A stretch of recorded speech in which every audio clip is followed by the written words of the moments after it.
Maayong buntag once again sa atong tanan. So ang atong topic karon mahitungod sa self-pity or ginatawag di mo nga wala ko'y bili, no?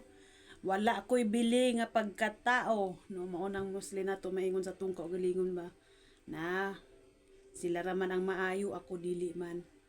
Soon, hinumdumi, bililhon ka atubangan sa Ginoo, no? Natay mabasa diri an siya, normal raman nga mabati kita nga usahay wala kitay bili, apan sumala sa pulong sa Dios bililhon kaayo ka sa iyang mga mata. Ani ay mga pipila ka mga kamatuuran nagikan sa Biblia nga magpahinomdom kanimo sa tinuod nga ikaw isa ka bililhon.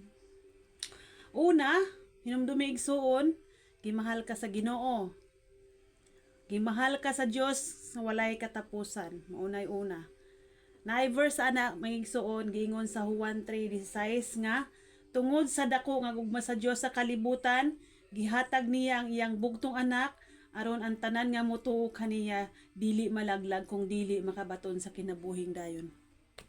Igsuon, gihigugma ka sa Ginoo. Bililhon ka. Number 2, ikaw binuhat nga katingalahan. Yes, katingalahan. Daghay mga tao moingon nga gikan ta sa unggoy.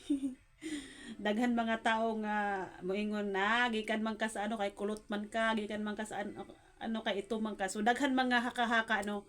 Pero ang ano lang dira is ikaw binuhat nga katingalahan, no. So wala ni siya, dili ni siya ang atong kinabuhi igsoon, dili ni siya pareho sa building nagiplanuhan, no, na dapat kani nga building ing ani ang pagkatukod na duha ka kwarto ing ana sample siya, no, pero ikaw gibuhat sa Dios nga katingalahan. Sumala sa Salmo 199:14 ana siya giingon nga katingalahan ang talagsaon ang pagkahimo kanimo sa Dios. Wala ka niya gibuhat nga walay katuyuan o wala kay bili. Another topic naman to, number 1, ganihan ingon siya nga gimahal ka sa Dios sa walay katapusan. Imuhang uyab biyaan ka pero ang Dios higugmaon ka niya sa walay katapusan. Number 2, ikaw gibuhat niya nga katingalahan, no? Number 3, ana siya driya, adunay plano ang Dios alang kanimo. Igsoon adunay plano ang Dios alang kanimo, ayaw pa ingon nga wala koy bili. Kaya ana ang number 3, adunay plano ang Dios. Naapoy verse ana igsoon kung nakahinumdum ka. Sa Jeremiah 29:11. Ana sa Jeremias 29:11 ana siya gisaad sa Dios nga ang iyang mga plano alang kanimo mao ang kaayuhan ug dili ang kadautan aron paghatag kanimo og kaugmaon ug paglaom.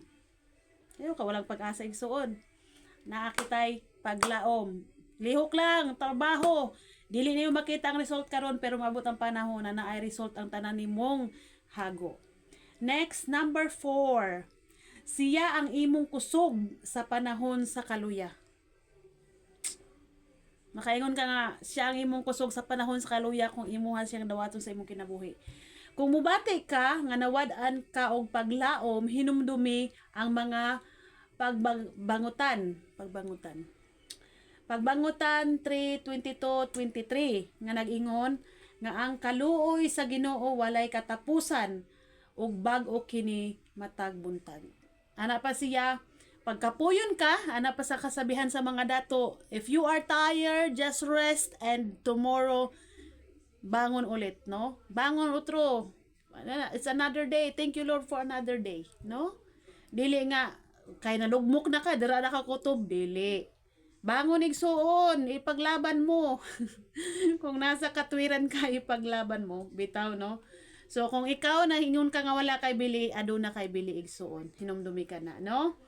So, maunang ayaw itugot nga ang imong pagbati maoy mo diktar sa imong bili. Ang tinuod nimong bili nagikan sa Dios nga nagbuhat kanimo. Kung nanginahanglan kag dugang ka sa kadasig, mahimo nimong basahon ang ubang mga bersikulo sa Biblia, no? So dira na nato makita ang tanan mga katubagan sa pagbasa sa Biblia. High-tech na karon nga panahon igsuon. Pwede na ka mag-search sa YouTube, sa Google kung unsa dapat nimong mahibalan. So mo nang ayaw i-lockdown imong kagalingon igsuon. Ayaw pag ingon diri na ko kutob. pobre ra ko. Na ako'y nabasa ba na diri ra ko kutob, pobre ra ko mo ni sudan. Pag di ka mulihok, diri ra ato ka kutob, no? Bitaw, maura na sa atong topic karon. Ano na kita'y biling tanan. Okay? Bye-bye and God bless.